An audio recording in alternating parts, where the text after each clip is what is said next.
तमस। उपन्यास 16। हरनाम सिंह ने दूसरी बार सांक खटखटाई तो अंदर से किसी स्त्री की आवाज आई। घर पर नहीं है, मर्द बाहर गए हैं। हरनाम सिंह ठिठका खड़ा रहा। बंतों की आंखें दाएं बाएं देख रही थी कि आसपास उन्हें किसी ने देखा तो नहीं। तू दरवाजा खोलने को कह, बंतो, अंदर औरत जात है। और हरनाम सिंह एक ओर को हट गया। बंतों ने दरवाजा खटखटाया और साथ में ऊंची आवाज में बोली, कर्मा वालियो दरवाजा खोलो, असी मुसीबत दे मारे आए हां। अपनी पत्नी की आवाज सुनकर क्षण भर के लिए हरनाम सिंह की आंखें झुक गईं। यह वक्त भी देखना बदा था जब उसकी पत्नी आश्रय मांगने के लिए गिड़गिड़ाएगी। दरवाजे के पीछे कदमों की आहट सुनाई दी, फिर अंदर से किसी ने सांक खोली। थोड़ा सा दरवाजा खुला। उनके सामने ऊंची लंबी बड़ी उम्र की एक ग्रामीण औरत खड़ी थी। उसके दोनों हाथ गोबर से सने थे और उसने दुपट्टा उतार रखा था। उसके पीछे उलझे बालों वाली छोटी उम्र की एक युवती खड़ी थी। उसने भी आस्तीनें चढ़ा रखी थी, जिससे लगता गाय भैंस के लिए सानी पानी कर रही है। कौन हो, क्या काम है? बड़ी उम्र की औरत ने पूछा, हालांकि एक नजर में ही वह उनकी स्थिति को समझ गई थी। बदनसीब हैं, धो किला हिबख्श से आए हैं। वहां बलवाई आ गए थे, हमारा घर बार लूट लिया है, रात भर चलते रहे हैं। क्षण भर के लिए वह औरत ठिठकी खड़ी रही। वह निर्णायक क्षण जब मनुष्य अपने समस्त संस्कारों, विचारों, मान्यताओं के पूंजीभूत प्रभाव के आधार पर कोई निर्णय लेता है। और कुछ देर तक उनकी ओर देखती रही, फिर उसने दरवाजा पूरा खोल दिया। आ जाओ, अंदर आ जाओ। हरनाम सिंह और बंतों की पलकें उठीं और दोनों दहलीज लांघकर आंगन में आ गए। उनके अंदर आ जाने पर उस औरत ने बाहर झांककर दाएं बाएं देखा और फिर झट से सांक चढ़ा दी। छोटी उम्र की लड़की एकटक इन दोनों की ओर देख रही थी। उसकी आंखों में संशय और अविश्वास था। खाट बिछा दे, अकरा, औरत ने कहा और स्वयं जमीन पर बैठकर पहले की तरह गोबर से थापियां बनाने लगी। अकरा कोठरी में से कंधों पर पल्ला उड़ती हुई चली आई और दीवार के साथ लगी खाट को वहीं पर बिछा दिया। भला हो तेरा बहन, हम एक दिन में ही घर से बेघर हो गए हैं। और बंतों की आंखों में आंसू आ गए। धो किला हिबख्श में सारी उम्र काटी है, वहीं पर दुकान थी, अपना घर था। पहले तो सबने कहा, यहीं बैठे रहो, कुछ नहीं होगा। फिर कल करीम खान ने मशवरा दिया कि गांव में बने रहने में खतरा है, तुम चले जाओ। उसने ठीक ही कहा। हमारी पीठ मोड़ने की देर थी कि बलवाई आ गए, दुकान भी लूट ली और उसे आग भी लगा दी, हरनाम सिंह ने कहा। और चुप रहा। इस बीच बंतो खाट पर से उठकर नीचे आ गई और उस औरत के पास आकर बैठ गई। अकरा आई और बड़े तसले में रखी थापियां उठाकर ले गई और एक एक करके आंगन की दीवार पर लगाने लगी। औरत चुपचाप गोबर के ढेर में हाथ डाल डालकर थापियां बनाती रही, मुंह से कुछ नहीं बोली। मर्द कहाँ गए हैं? हरनाम सिंह ने पूछा। औरत ने एक बार घूमकर हरनाम सिंह की ओर देखा, पर उसके सवाल का जवाब नहीं दिया। हरनाम सिंह को सहसा समझ आ गया कि मर्द कहाँ गए होंगे और उसका सारा शरीर झंझना उठा। हम तो इन दो कपड़ों में निकल आए हैं। बंतो बोली, सलामत रहे करीम खान, उसने हमारी जान बचा दी। और सलामत रहो तुम बहन, जिसने आसरा दिया है। घर में अजीब तरह की चुप्पी छाई थी, जिससे हरनाम सिंह कुछ कहते कहते चुप हो जाता था। छोटी स्त्री अंदर चली गई थी और हरनाम सिंह को बार बार लगता जैसे वह कोठरी के अंधेरे में खड़ी उनकी ओर घूर घूर कर देख रही है। औरत उठ खड़ी हुई और तसले में रखे पानी से हाथ धोकर एक ओर को चली गई जहां रसोई के बर्तन रखे थे। फिर उसने मिट्टी का कटोरा उठाया और उसमें लस्सी डालकर ले आई। हरनाम सिंह अभी भी बंदूक को कंधे के साथ लटकाए हुए था। कारतूसों की पेटी पसीने से सनी उसकी कमीज से जैसे चिपकी हुई थी। लो लस्सी पी लो, रात भर के थके हो। कटोरा हाथ में लेते ही हरनाम सिंह फफक फफक कर रो पड़ा। रात भर की थकान, उत्तेजना और दबी भावनाएं एकाएक फूटकर निकल आई और वह बच्चों की तरह बिलक उठा। आखिर तो खाता पीता दुकानदार था, कमर में 100-200 रुपए भी बांध कर ले आया था। सारी उम्र किसी के आगे हाथ नहीं फैलाया था और अब एक दिन में दर दर की ठोकरें खाने लगा था। यहां ऊंचा ऊंचा रो नहीं सरदार जी, गली मोहल्ले वाले सुनेंगे तो दौड़े आएंगे। चुपचाप बैठे रहो। हरनाम सिंह अपनी सिसकियां दबाकर चुप हो गया और पगड़ी में से शमल निकालकर आंसू पोंछने लगा। भला हो तुम्हारा बहन, तुम्हारा क्या हम कभी नहीं उतार सकेंगे। रब्ब घरों बेघर किसी आना करे, रब्ब दी मेहर होई ता सब ठीक हो जाएगा। भगवान किसी को घर से बेघर न करे, अल्लाह की कृपा बनी रही तो सब ठीक हो जाएगा। औरत अभी भी लस्सी का कटोरा हाथ में पकड़े बंतो के सामने खड़ी थी। लस्सी के कटोरे की ओर देखकर बंतो असमंजस में पड़ गई। बंतो ने आंखें उठाकर पति की ओर देखा। उसका पति उसी की ओर देख रहा था। मुसलमान के हाथ से कटोरा कैसे ले ले? उधर रात भर की थकान, हलक सूख रहा था। उनकी झिझक को घर की औरत समझ गई। तुम्हारे पास अपना कोई बर्तन हो तो उसमें डाल लो। इधर गांव में एक पंडित की दुकान है, अगर वह घर पर हुआ तो मैं उससे तुम्हारे लिए 2 बर्तन ले आऊंगी। पर क्या मालूम वह मिलता है या नहीं। हमारे हाथ का नहीं लो, पर दिन भर भूखे कहाँ पड़े रहोगे। इस पर हरनाम सिंह ने हाथ बढ़ाकर कटोरा ले लिया। तेरे हाथ का दिया अमृत बराबर है बहन, हम तुम्हारा क्या कभी नहीं उतार सकते। धूप निकल आई थी और आसपास के घरों से आवाजें आने लगी थीं। हरनाम सिंह ने आधी लस्सी पीकर कटोरा बंतों के आगे बढ़ा दिया। सुनो जी सरदार जी, मैं तुमसे कुछ छिपाऊंगी नहीं। घर की मालकिन बोली, मेरा घरवाला और बेटा दोनों गांव वालों के साथ बाहर गए हुए हैं। वे अभी लौटते होंगे। मेरा घरवाला तो अल्लाह से डरने वाला आदमी है, तुम्हें कुछ नहीं कहेगा, पर मेरा बेटा लीगी और उसके साथ और लोग भी हैं। तुमसे वे कैसा सलूक करेंगे मैं नहीं जानती, तुम अपना नफा नुकसान सोच लो। हरनाम सिंह का दिल धक से रह गया।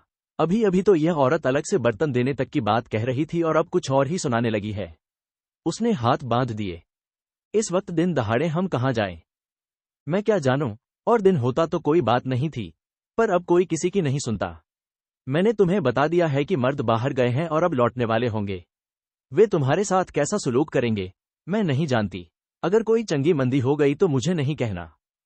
हरनाम सिंह देर तक गहरे सोच में डूबा बैठा रहा, फिर शिथिल सी आवाज में बोला, सत बचन, जो वाहगुरु को मंजूर होगा वही होगा। तेरे दिल में रहम जगा, तूने दरवाजा खोल दिया। अब तू कहेगी बाहर चले जाओ तो हम बाहर चले जाएंगे। चल बंतो, उठ। हरनाम सिंह ने बंदूक संभाली और दोनों पति पत्नी दरवाजे की ओर बढ़े। वह जानता था कि दरवाजे के बाहर प्रलय मोह फाड़े खड़ी है, पर कोई चारा न था। औरत ज्यों की त्यों आंगन के बीचों बीच खड़ी रही और उनकी ओर देखती रही। जब हरनाम सिंह ने साक खोलने के लिए हाथ उठाया तो औरत फिर बोल पड़ी, ना जाओ जी, रुक जाओ, साक चढ़ा दो। वह बोली, तुमने मेरे घर का दरवाजा खटखटाया है, दिल में कोई आस लेकर आए हो, जो होगा देखा जाएगा, तुम लौट आओ। पीछे अंधेरी कोठरी की दहलीज पर खड़ी अकरा अपनी सास की ओर देखे जा रही थी। उसे बोलते देखकर आगे बढ़ाई, जाने दो न मां, हमने मर्दों से पूछा भी नहीं है, उन्हें बहुत बुरा लगेगा। मैं जवाब दे लूंगी, तू जा अंदर से सीढ़ी उठा ला, जल्दी कर, घर आए को निकाल दूं। अल्लाह की दरगाह में सभी को जाना है। जा खड़ी, मेरा मुंह क्या देख रही है, अंदर से सीढ़ी उठा ला। हरनाम सिंह और उसकी पत्नी दरवाजे पर से मुड़ आए। हरनाम सिंह ने फिर हाथ बांध लिए। वाहगुरु तुम्हें सलामत रखे बहन, तू हमें जैसा कहेगी हम वैसा ही करेंगे। दिन निकल आया था। पास पड़ोस की स्त्रियां एक दूसरी के घर आने जाने लगी थीं। जगह जगह फसादों की चर्चा हो रही थी। इस गांव से भी पिछली शाम बहुत से मर्द नारे लगाते, बरले भाले हवा में झुलाते और ढोल बजाते गांव में घूमते रहे थे और बाद में पूरब की दिशा में निकल गए थे। न जाने वे कहां घूमते रहे थे और रात भर क्या करते रहे थे, पर अब दिन निकल आया था और घर घर में उनका इंतजार था। अकरा सीढ़ी ले आई। उसकी सास ने सीढ़ी उसके हाथ से ले ली और दीवार के साथ लगा दी जहां कोठरी के ऊपर एक छोटी सी मियानी बनी थी। इधर आओ जी, तुम दोनों ऊपर चढ़कर मियानी में बैठ जाओ। आवाज नहीं करना, किसी को पता नहीं चले कि तुम यहां पर हो। आगे अल्लाह मालिक है। हरनाम सिंह को चढ़ने में कठिनाई हुई। एक तो बोझल देह, दूसरे कंधे पर से लटकती बंदूक बार बार टांगों में उलझ रही थी। जैसे तैसे हांफता हुआ वह ऊपर पहुंच गया। पीछे पीछे बंतो भी चढ़ गई। मियानी छोटी सी थी, मुश्किल से उके होकर बैठ पाने की जगह थी। पीछे ठसाठस सामान भरा था, और जब हरनाम सिंह ने ताकी बंद की तो कुछ अंधेरा हो गया। दोनों चुपचाप बैठे अंधेरे में आंखें फाड़ फाड़ कर देख रहे थे। न कुछ सोचने को था, न कहने को। एक पतले से डोरे के सहारे किस्मत लटक रही थी। देर तक हरनाम सिंह हांफता रहा। मियानी के अंदर घुटन थी, कुछ अंधेरा था। कुछ देर तक बैठे रहने के बाद लाचार होकर हरनाम सिंह ने ताकी को थोड़ा सा खोल दिया ताकि थोड़ी सी हवा और रोशनी अंदर आ सके। उस पतले से छिद्र में से उसे बाहर खुलने वाला आंगन का दरवाजा और थोड़ा सा आंगन का हिस्सा नजर आ रहे थे। नीचे चुप्पी थी। उसे लगा जैसे सास और बहू दोनों आंगन में से हट गई हैं। अगर कोई बुरी बात हो गई बंतो, हमारी जान पर बन आई, तो मैं पहले तुम पर गोली चलाऊंगा, तुम्हें अपने हाथ से खत्म कर दूंगा। हरनाम सिंह ने फुसफुसाकर तीसरी बार कहा, अगर हम पकड़े गए तो और कोई चारा नहीं। बंतो चुप रही। वह एक एक क्षण गिन रही थी कि अब क्या होगा, अब क्या होगा। उसकी सोच इससे आगे जा ही नहीं पा रही थी। नीचे पिछली कोठरी के अंदर सास बहू के बीच दबा दबा वार्तालाप चल रहा था। अकरा मुंह फुलाए हुए थी। काफरों की पनाह देने ओ, बहु माड़ा करने ओ, मर्द तुदा पुछसन। काफिरों को पनाह दी है, बहुत बुरा किया है, मर्द आकर तुमसे पूछेंगे। पर उसकी सांस विचलित नहीं हुई। तू चुप कर, कोई बदनसीब आए मैं उसे धक्का देकर बाहर निकाल दूं। न जान पहचान, ये हमारे क्या लगते हैं। कितना बुरा लगेगा अब्बा को भी और रमजान को भी। ऊपर दोनों चद बैठे हैं और सिखड़े के हाथ में बंदूक है। अगर हमारे मर्द आए और उसने गोली चला दी तो तुमने तो एतबार करके उन्हें ऊपर बैठा दिया। सास अकरा के चेहरे की ओर देखती रह गई। उसकी बात में सार था। अगर बात बिगड़ जाए, मर्दों के लौटने पर उन्हें पता चल जाए और उनके बीच तू मैं हो जाए, गाली गलौज हो जाए। रमजान यो भी कितने दिनों से बौखलाया हुआ है और यह ऊपर बैठा गोली चला दे तो क्या होगा। नीचे खड़े आदमी को तो हलाक कर ही देगा। किसी को पनाह देना और बात है, और अपने बेटे और घरवाले की जान जोखिम में डालना दूसरी बात। इसमें क्या अक्लमंदी है, ये बात उसे सूझी क्यों नहीं। वह उठकर मियानी के नीचे जा खड़ी हुई। सुन सरदार जी मेरी बात, उसने दबी आवाज में कहा। हरनाम सिंह ने ताकी को और थोड़ा खोल दिया। क्या है बहन, अपनी बंदूक मुझे दे दे, इधर से लटका दे, मैं पकड़ लूंगी। हरनाम सिंह उत्तर देने से पहले ठिठका चुप बना रहा। मैं बंदूक कैसे दे दूं बहन। नहीं, तू बंदूक दे दे, बंदूक लेकर तुम ऊपर नहीं बैठ सकते। फिर दोनों के बीच चुप्पी छा गई। बंदूक दे देने का मतलब था अपनी जान उनके हाथ में दे देना। अगर वह इनकार कर दे तो वह फौरन घर से बाहर निकाल सकती है, और बाहर दिन दहाड़े बंदूक कंधे से लटक भी रही हो तो कोई हिफाजत नहीं। सुनते हो सरदार जी, बंदूक दे दे, मेरे घर के अंदर रहते तुझे बंदूक की क्या जरूरत है। बंदूक देकर तो मैं बिल्कुल निहत्था हो जाऊंगा बहन, कहां मारा मारा फिरूंगा, इसका मुझे हौसला है। तू बंदूक दे दे, इधर लटका दे, जब जाएगा तो मैं तुम्हें लौटा दूंगी। हरनाम सिंह ने अपनी पत्नी के चेहरे की ओर देखा, फिर चुपचाप बंदूक नीचे लटका दी। बंदूक दे चुकने के बाद हरनाम सिंह को इस बात का ध्यान आया कि देने से पहले उसमें से गोलियां तो निकाल लेता। भरी हुई बंदूक उसके हाथ में दे दी, पर फिर सिर झटक दिया। जहां जिंदगी ही अनिश्चय में डोल रही है, वहां क्या फर्क पड़ता है कि बंदूक में से गोलियां निकाल ली या नहीं निकाली। निकाल लेता तो मौत का एक और मंसूबा कम हो जाता, नहीं निकाली तो मौत के 1000 मंसूबों में एक और मंसूबा जा मिला। हरनाम सिंह ने ठंडी सांस भरी, इतनी गहरी कि बंतों को लगा नीचे खड़ी औरत और उसकी बहू ने भी सुन ली होगी। मियानी में फिर अंधेरा छा गया। क्या से क्या हो गया था। कल इस वक्त बंतो अपने घर में संदूक में से कपड़े सहेज रही थी। आज पति पत्नी चूहों की तरह इस अंधेरी मियानी में घुसे बैठे थे। कल वह और करीमा खान इन फिसादों को बुरा भला कह रहे थे, उन लोगों को बुरा भला कह रहे थे जिनकी आंखों में से दीद उड़ गया था। मानो जो कुछ हो रहा था वह उनके बाहर कहीं हो रहा था, जिस पर वे तटस्थता से बहस कर सकते थे, अपनी टिप्पणियां दे सकते थे। और अब वे स्वयं फिसादों के एक ही झोंके से कहां पटक दिए गए थे। सहसा ये सोचकर उसका दिल डूब गया कि बंदूक हाथ से निकल गई है, कि अब वह उसे वापस नहीं मिलेगी। यह मैं क्या कर बैठा, अपने हाथों से अपने हाथ काट लिए। बंदूक तो मेरे लिए अंधे की लाठी के समान थी, अब वह मुझे कहां मिलेगी। सोचते ही हरनाम सिंह का पसीना छूट गया। उसे अपने से भी अधिक अपनी पत्नी की स्थिति सोचनीय लगी। अब मैं इसे अपने साथ ले जाऊंगा तो किस बूते पर, अब तो लोग पत्थर मार मारकर हमें मार डालेंगे। भक्ति और ज्ञान और मानव प्रेम की बरसों की कमाई हरनाम सिंह यथार्थ के एक ही थपेड़े में खो बैठा था। जसबीरों का कुछ पता चल जाता, सहसा बंतो बुदबुदाई। हरनाम सिंह चुप रहा, कहता भी क्या, रह रहकर किसी वक्त बंतो के अंदर मां बोलने लगती। रात को नाले के किनारे चलते हुए भी उसने 2-1 बार अपने बच्चों को याद किया था, अब फिर से करने लगी थी। जब भी कुछ देर के लिए उसके अपने सिर पर से खतरे का साया टल सा जाता, उसे अपने बच्चों की याद सताने लगती थी। गांव में शोर हुआ, शोर बढ़ता जा रहा था। मर्द औरतें एक साथ बतियाती सुनाई देने लगीं। तभी किसी ने दरवाजे को जोर से खटखटाया और किसी स्त्री की आवाज आई, री अकरा, आ बाहर, देख वे लोग आ रहे हैं। अकरा की किसी सहेली की आवाज थी। अकरा भागती हुई दरवाजा खोलकर बाहर चली गई। ऊपर बैठे हरनाम सिंह का दिल फिर से धड़कने लगा। बंतो ने आंखें ऊपर उठाकर पति के चेहरे की ओर देखा। रोज दमकता रहने वाला चेहरा पीला पड़ गया था और कपड़े मुचड़े हुए और मैले हो रहे थे। मियानी की अधखुली ताकी में से हरनाम सिंह को घर की मालकिन नजर आई। आंगन में खुले दरवाजे के सामने कमर पर दोनों हाथ रखे खड़ी थी। उसका ऊंचा लंबा कद, सीधी सतर काया देखकर उसका मन संभल सा गया। उसका विश्वास फिर जैसे लौट आया। इस औरत के रहते अभी सब कुछ खो नहीं गया है, सब कुछ मर नहीं गया है। अगर वाहगुरु को मंजूर होगा तो हम पर आंच नहीं आएगी। तुम तो भगत हो, तुम्हें किस बात का डर है, बंतो ने अपने पति को आश्वासन देते हुए कहा। हरनाम सिंह चुप बना रहा। बाहर आवाजें बढ़ने लगी। हंसी ठट्ठे की आवाजें थीं। बढ़ते कदमों का शोर था। आंगन का दरवाजा खुला पड़ा था। तभी अकरा के बोलने और ऊंचा ऊंचा हंसने की आवाज आई। हरनाम सिंह समझ गया कि घर के मर्द रात भर की कारगुजारियों के बाद लौट आए हैं। कुछ ही देर बाद अकरा का ससुर और अकरा एक बड़ा सा काले रंग का ट्रंक उठाए हुए आंगन के अंदर आए। ससुर के सिर की पगड़ी बैठी हुई थी। लगता था ट्रंक को गांव तक सिर पर उठाकर लाया है। हरनाम सिंह ने हाथ बढ़ाकर अपनी पत्नी के घुटने को छुआ। हमारा ट्रंक है, बड़ा काला ट्रंक। हमारी दुकान लूटते रहे हैं। बंतों ने बाहर झांक कर देखने की कोशिश नहीं की। अभी तक ताला चढ़ा है, हरनाम सिंह बुदबुदाया।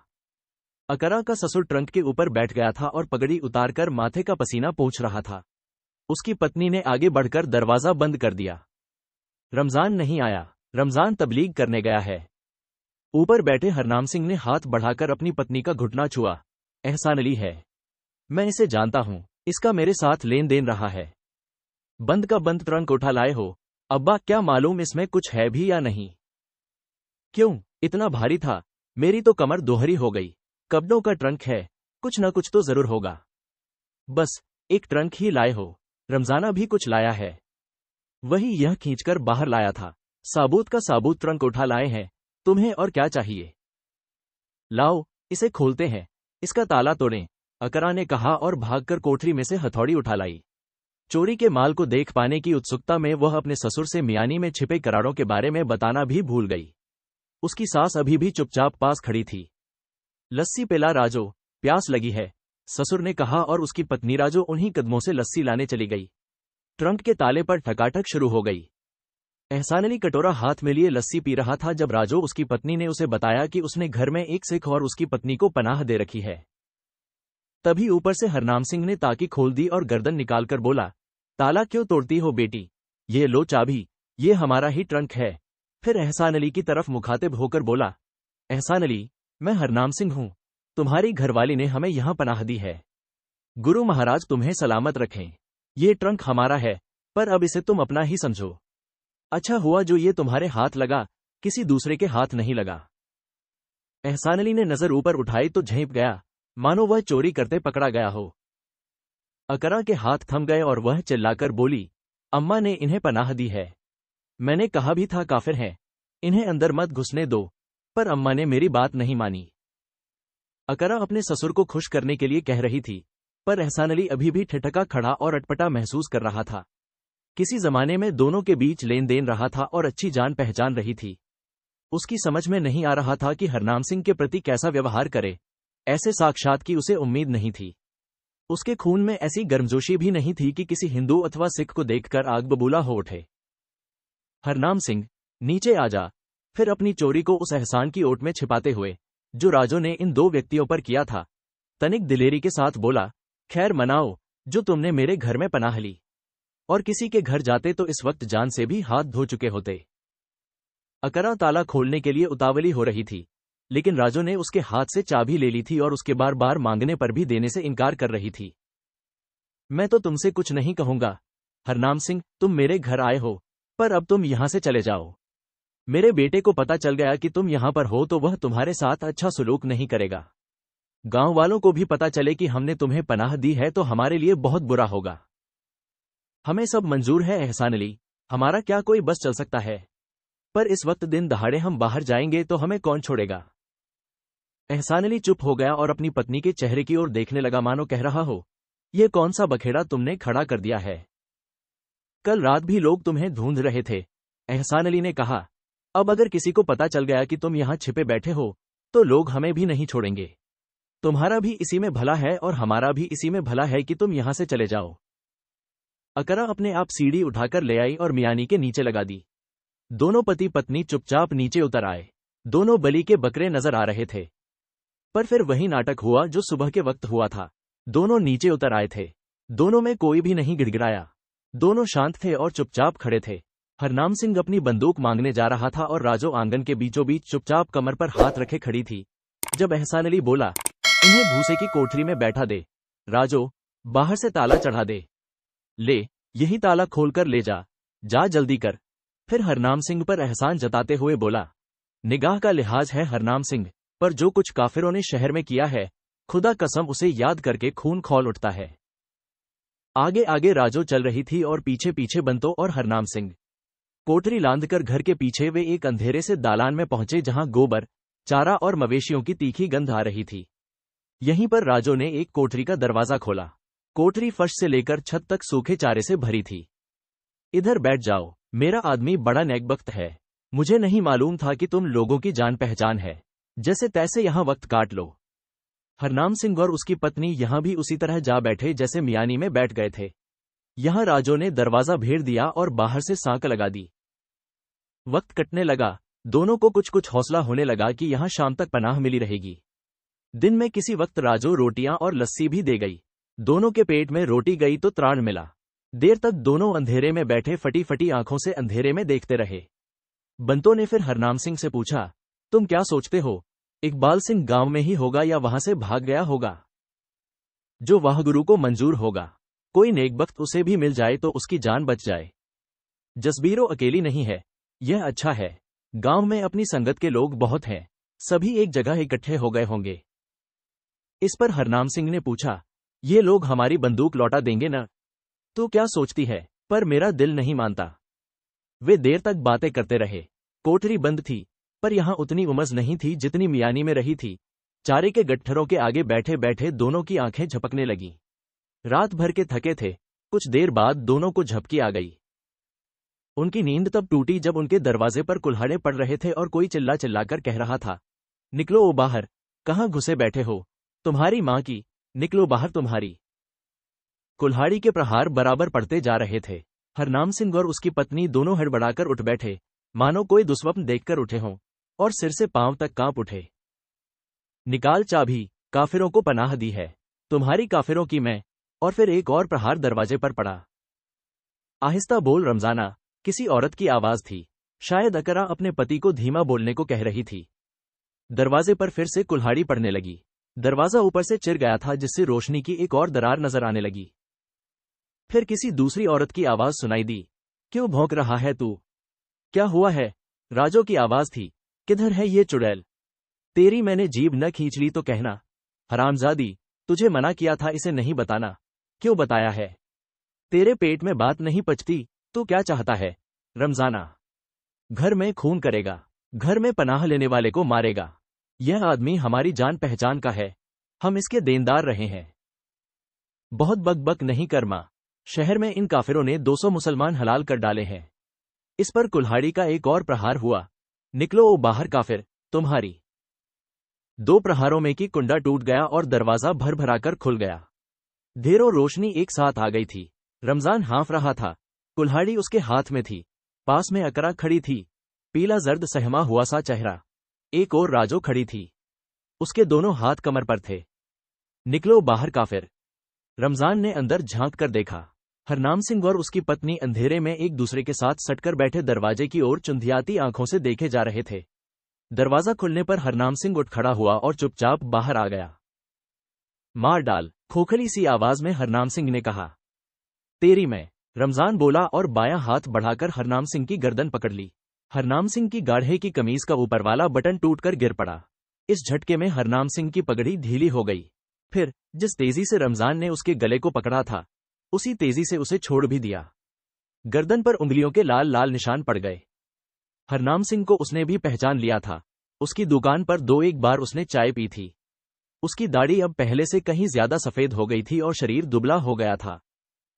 2-3 बार रमजान ने कुल्हाड़ी उठाने की कोशिश की, पर कुल्हाड़ी हाथ में रहते भी उसे उठा नहीं पाया।